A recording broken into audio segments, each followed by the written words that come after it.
तर संतोष देशमुख हत्या प्रकरणातील अटकेतील तिन्ही आरोपींनी हत्येची कबुली दिली आणि त्यावेळी देशमुखांना आता न्याय मिळेल अशी प्रतिक्रिया खासदार बजरंग सोनावणे यांनी दिली आहे। तर या आरोपींना मदत करणाऱ्या सर्वांना सह आरोपी करा अशी मागणीही बजरंग सोनावणे यांनी केली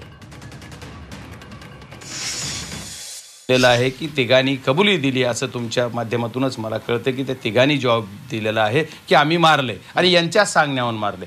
आणखी बरेच काही उलगाडे होणार आहेत। मग मला याच्यात म्हणायचे की याच्यामध्ये सुद्धा बघा टोळीचा मोरक्या तो सुदर्शन घुले दाखवलाय तर खऱ्या अर्थानं कट रचून मारायला ऑर्डर देणारा टोळीचा मोरक्या होतो। तर याच्यामुळे सुद्धा काही गोष्टी काळजीपूर्वक बघितल्या पाहिजे। ह्याचा शेवट कुठं जाणार आहे मी तुम्हाला बोललो ना, याचा शेवट जोपर्यंत या सर्व गुन्हेगाराला याच्यामध्ये ऍड होणार नाही तोपर्यंत आम्ही सोडणार नाही।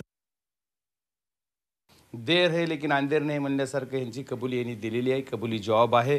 तर आपण सर्वांनी माध्यमांनी सुद्धा हा प्रकरण लावून धरलं, जनतेने लावून धरलं, आम्ही सर्व लोकप्रतिनिधींनी लावून धरलं। त्याच्यामुळे याचा शेवट या संतोष अण्णा देशमुख यांच्या मारेकऱ्याला फाशी, जे गुन्हेगारी आहेत त्यांना म्हणजे त्याच्यामध्ये सजा आणि जे कुणी आणखी सहआरोपी आहेत ज्यांनी यांना पळून जायला मदत केली, ज्यांनी पैसे पुरविले, ज्यांनी गाड्या पुरविल्या अशांना सुद्धा सहआरोपी केलं पाहिजे।